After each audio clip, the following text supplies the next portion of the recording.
Hello friends, સ્વાગત છે તમારું મારી ગુજરાતી રસોઈ ટિપ્સ ચેનલમાં। તો આજે આપણે બનાવીશું સાબુદાણાના ફરારી થેપલા। તો આ સાબુદાણાના ફરારી થેપલા તમે વ્રત અને ઉપવાસમાં ખાઈ શકો છો। તો ચલો ફરારી થેપલા બનાવવાનું શરૂ કરીએ।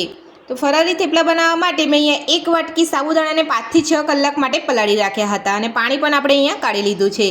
તો તમારે આ રીતના સાબુદાણા પલળે ત્યાં સુધી તમારે અહીંયા પાણીની અંદર રહેવા દેવાના છે। તો હવે આપણે સાબુદાણાને એક બાઉલની અંદર લઈ લઈશું।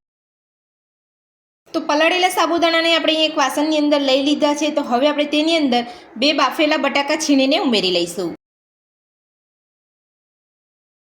તો જ્યારે પણ તમે અહીંયા થેપલા બનાવો ત્યારે તમારે બટાકાને અહીંયા છીણીને જ લેવાના છે, હાથેથી તમારે અહીંયા મેશ કરીને નથી લેવાના, નહીં તો બટાકાની અહીંયા કોટલી વળી જશે અને સાબુદાણાના થેપલા સારા નહીં બને।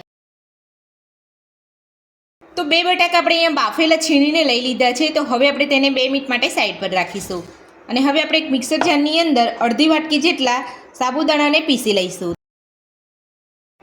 પલાળેલા સાબુદાણાને તમારે અહીંયા નથી પીસવાના। તો હવે આપણે સાબુદાણાનો પાવડર કરી લઈશું। તો સાબુદાણાને આપણે અહીંયા પીસી લીધા છે। તો હવે આપણે ચેક કરી લઈશું। તો આ રીતે તમારે અહીંયા સાબુદાણાને પીસી લેવાના છે, વધારે પડતું તમારે અહીંયા મોટું નથી પીસવાનું। તો હવે આપણે એક નાની ડીશની અંદર કાઢી લઈશું અને તેને આપણે સાઈડ પર રાખીશું અને જે આપણે અહીંયા બટાકા અને સાબુદાણા લીધા હતા તે લઈ લઈશું। તો હવે આપણે તેની અંદર ઝીણા સમારેલા લીલા મરચાં ઉમેરીશું। તો મરચાંનું પ્રમાણ તમે તમારા ટેસ્ટ પ્રમાણે વધુ ઓછું કરી શકો છો। સાથે જ 2 ચમચી જેટલો શેકેલા સિંગદાણાનો ભૂક્કો ઉમેરીશું। અડધી ચમચી જેટલું જીરું ઉમેરીશું। સ્વાદ પ્રમાણે સિંધું મીઠું ઉમેરીશું। ઝીણા સમારેલા લીલા ધાણા ઉમેરીશું। તો હવે આપણે જે અહીંયા સાબુદાણાનો પાવડર કરીને રાખ્યો હતો તે થોડો થોડો ઉમેરતા જઈએ અને આપણે અહીંયા લોટ બાંધી લઈશું। તો આ રીતે તમારે અહીંયા સાબુદાણાનો પાવડર કરી અને તમારે થોડો ઉમેરી લેવાનો છે, કારણ કે બટાકાની અંદર મોઇસ્ચરનો ભાગ વધારે હોય છે। તો આપણે અહીંયા થેપલા બનાવીએ ત્યારે અહીંયા લોટ થોડો ઢીલો થઈ જતો હોય છે, એટલે આપણે આ રીતે જો તમે થેપલા બનાવશો ને તો એકદમ સરસ તમારા થેપલા બનીને તૈયાર થશે। તો તમારે અહીંયા સાબુદાણાને આ રીતે પાવડર કરી અને થોડો થોડો ઉમેરી લેવાનો છે અને થેપલાનો લોટ બાંધી લેવાનો છે।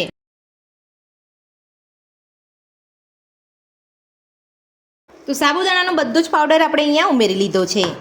તો બધું સરસ આપણે મિક્સ કરી લઈશું। તો આ રીતે તમે થેપલા બનાવશો ને તો તમારા થેપલા એકદમ સરસ બનીને તૈયાર થશે। તમે જોઈ શકો છો આપણે અહીંયા સાબુદાણાનું જે મિશ્રણ તૈયાર કર્યું છે અહીંયા સહેજ પણ ઢીલું નથી લાગી રહ્યું।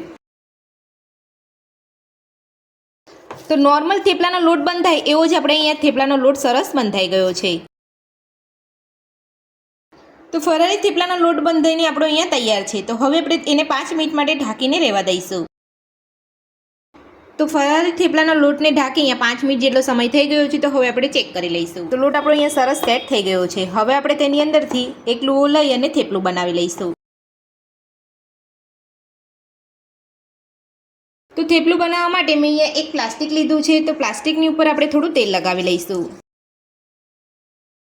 અને થેપલાનો લુઓ લઈ લઈશું અને અહીંયા હાથ ઉપર પણ તેલ લગાવી લઈશું અને આપણે અહીંયા વણવાની ઝંઝટ વગર જ આપણે અહીંયા થેપલું બનાવવાના છે।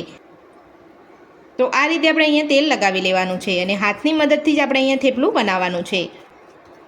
અને જો તમારે અહીંયા હાથ ઉપર તમારે ચોંટતું હોય તો તમારે થોડું થોડું તેલ લગાવવાનું છે અને આ રીતે તમારે કિનારીઓ તૂટે તો આ રીતે તમારે અહીંયા સેટ કરતા જઈ અને થેપલું બનાવી લેવાનું છે। તો તમે જોઈ શકો છો અહીંયા સહેજ પણ અહીંયા હાથ ઉપર ચોંટતું નથી અને આપણે થેપલું એકદમ સરસ અહીંયા બની રહ્યું છે। તો વણવાની ઝંઝટ વગર જ આપણું થેપલું અહીંયા બનીને તૈયાર છે। તો હવે આપણે થેપલાને શેકી લઈશું। થેપલાને શેકવા માટે મેં ગેસ ઉપર એક અહીંયા પેન રાખ્યું છે। તો પેનની અંદર આપણે થોડું તેલ લગાવી લઈશું, ત્યારબાદ આપણે થેપલું લઈ લઈશું। ગેસની મીડિયમ ફ્લેમ પર આપણે થેપલાને શેકાવા દઈશું। તો આપણે અહીંયા થેપલું લઈ લીધું છે। તો હવે આપણે થેપલાની બધી બાજુ તેલ લગાવી લઈશું અને થોડું આપણું થેપલું શેકાય ત્યારબાદ આપણે ઉપર પણ તેલ લગાવી લઈશું। તો હવે આપણે તેલ લગાવ્યા પછી થેપલાને એક બાજુ શેકાવા દઈશું। તો હવે આપણે થેપલાને બીજી બાજુ ફેરવી લઈશું। તો બીજી બાજુ ફેરવતા પહેલાં આપણે અહીંયા થોડું ઉપર તેલ લગાવી લઈશું। તો થેપલાને તમારે અહીંયા હળવા હાથે ફેરવવાનું છે। તો તમે જોઈ શકો છો એકદમ સરસ અહીંયા કલર આવ્યો છે। એ જ રીતે આપણે બધી બાજુ તેલ લગાવી અને આપણે થેપલાને શેકાવા દઈશું। તો હવે આપણે બીજી બાજુ થેપલાને પલટાવી લઈશું। તો તમે જોઈ શકો છો બીજી બાજુ પણ આપણું થેપલું અહીંયા સરસ શેકાઈ ગયું છે। તો આ રીતે બંને બાજુ ફેરવતા જઈ અને થેપલાને આપણે શેકી લેવાનું છે। તો હવે આપણે આ જ રીતે બધા થેપલા બનાવી લઈશું।